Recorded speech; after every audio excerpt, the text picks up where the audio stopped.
नमस्कार मित्रों, आप सभी का स्वागत है द पीपल वॉइस में। आज 6 दिसंबर है। बाबा साहब आम्बेडकर का यह परिनिर्वाण दिवस है। हम सभी को ज्ञात हो कि 6 दिसंबर 1956 को बाबा साहब का परिनिर्वाण हुआ था। वो खुद में एक यूनिवर्सिटी थे। उन्होंने मानव को मानव समझने का संघर्ष किया। वो एक सामाजिक, राजनैतिक, एक अर्थशास्त्री, एक कानूनविद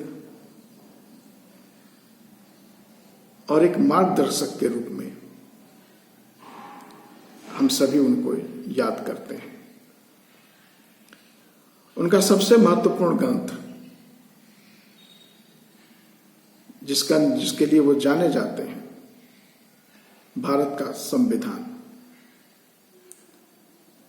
और उनके साथ ही संविधान सभा का एक सपना था कि स्वतंत्र भारत का अपना संविधान हो और स्वतंत्र भारत एक राष्ट्र के रूप में विकसित हो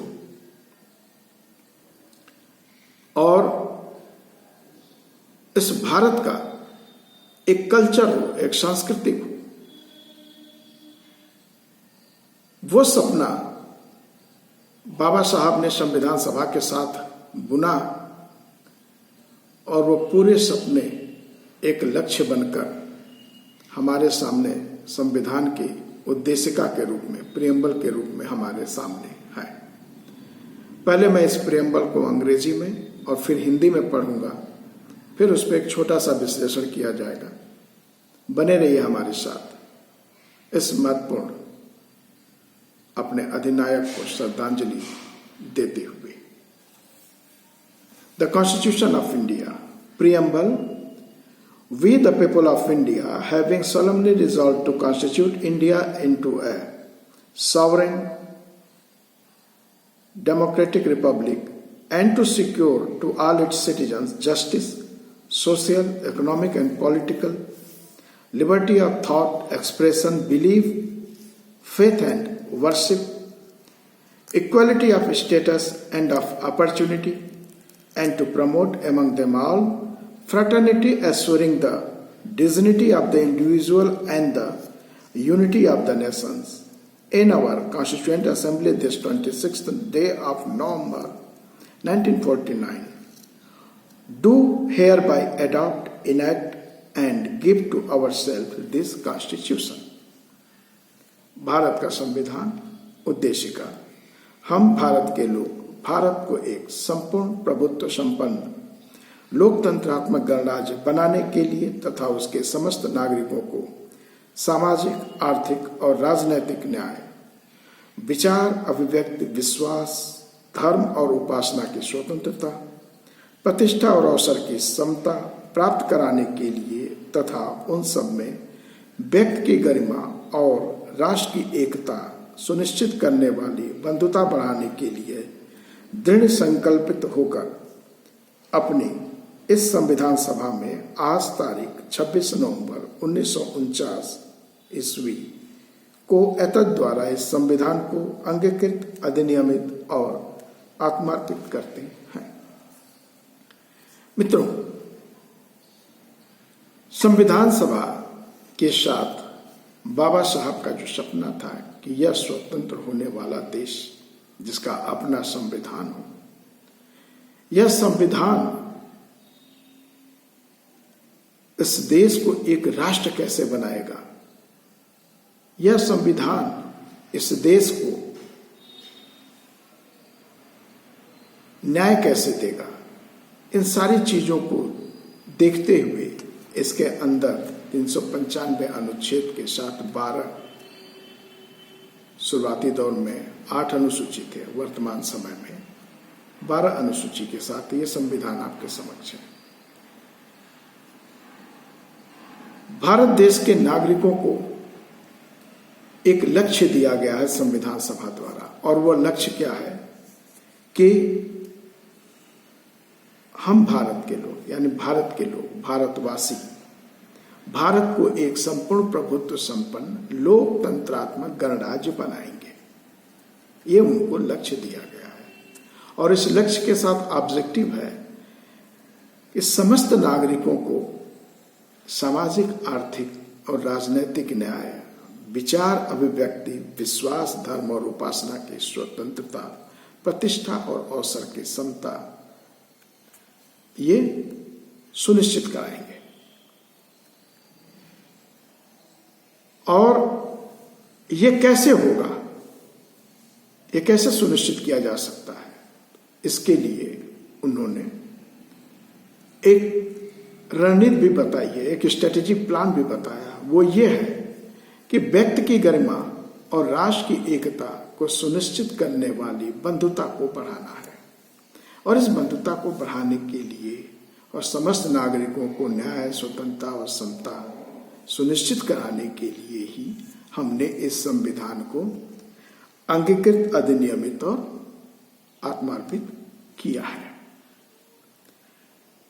मित्रों, ये बंधुता कैसे बढ़ेगी वह भी इसी में बताया गया है, बस समझने का थोड़ा सा प्रयास करें।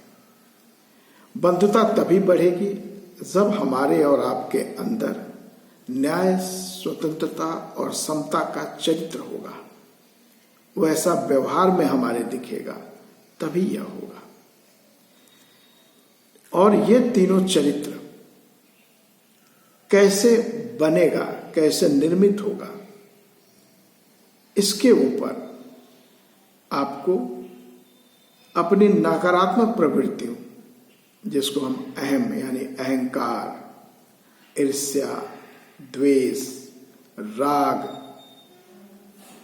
काम यानी व्यभिचार, लालच, बहुत सारी नकारात्मक चीजें हैं, कड़वे बोल, ये सब नकारात्मक चीजें हैं। इन पर अगर आप इनका त्याग कर सकें तो अच्छी बात है, अथवा इसको अपने नियंत्रण में रख सकें, अच्छी बात है। बिना इस नकारात्मक चरित्र को, नकारात्मक चीजों पर नियंत्रण पाए आपके अंदर न्याय, स्वतंत्रता और समता का चरित्र विकसित नहीं हो सकता। और जब तक वह चरित्र विकसित नहीं होगा तब तक आप बंधुता का व्यवहार नहीं कर सकते, यह निश्चित है। अब न्याय तो इतनी आसान चीज नहीं है, समता इतनी आसान चीज नहीं है। आपको अपने अंदर सम्यक दृष्टि भाव रखना होगा। सम्यक दृष्टि भाव यानी स्वतंत्र सोच, इसके लिए आपको शिक्षित होने की जरूरत है। आप शिक्षित बनो, शिक्षित करो और शिक्षित रहो, यानी स्वयं को एजुकेट करो, लोगों को एजुकेट करो और अपने एजुकेशन को अपडेट रखो, तभी यह संभव है। सम्यक दृष्टि और सम्यक वाणी, आपके बोली, आपकी भाषा मृदुल होनी चाहिए, वो किसी को कष्ट देने वाली नहीं होनी चाहिए। और आप जो बोले स्पष्ट बोले, सत्य बोले, यही सम्यक वाणी है। अनर्गल प्रलाप न करें, यह सम्यक वाणी है। मित्रों, जब हम इन चीजों का अभ्यास करेंगे, अपने अंदर लाने का, अपने अंदर निहित करने का, तो निश्चित रूप से हमारा व्यवहार, चरित्र यह विकसित होगा और इसी के साथ ही आप न्याय, स्वतंत्रता, समता जैसे चरित्र को पाएंगे और उस चरित्र के ही चलते आप फ्रैटर्निटी को प्रमोट करेंगे, यानी बंधुता को विकसित करेंगे। और बंधुता विकसित होने के साथ ही यह देश एक राष्ट्र बनेगा और वह राष्ट्र ऐसा बनेगा जहां इसके समस्त नागरिकों को सामाजिक, आर्थिक और राजनीतिक न्याय मिलेगा। विचार, अभिव्यक्ति, विश्वास, धर्म और उपासना की स्वतंत्रता मिलेगी। प्रतिष्ठा और अवसर की समता मिलेगी और व्यक्ति की गरिमा और राष्ट्र की एकता सुनिश्चित होगी। वह इसी बंधुता से होगी। इसके अतिरिक्त और कुछ भी नहीं सोचा था संविधान सभा ने, लेकिन यह इतनी छोटी चीज भी नहीं है। चरित्र परिवर्तन ही व्यवस्था परिवर्तन है, यह जान जाइए। आज देश में जो फांसीवादी ताकतें हैं, जो संकुचित विचारधारा की हैं, संकीर्ण विचारधारा की हैं, ऑर्थोडॉक्सियन हैं, ये सब इस संविधान की भाषा के खिलाफ है। इन सभी की सोच इस संविधान से अलग हटके है। आइए हमने संविधान को सुरक्षित रखें, संविधान को संवर्धित करें और इसके प्रति अपनी समर्पणता भी दिखाएं। बाबा साहब के परिनिर्वाण दिवस पर अगर हम यह दृढ़ संकल्प कर लें तो कल का भारत स्वर्णिम भारत होगा और यह सारी जिम्मेदारी हम सभी भारत के नागरिकों की है। जय भारत, जय संविधान।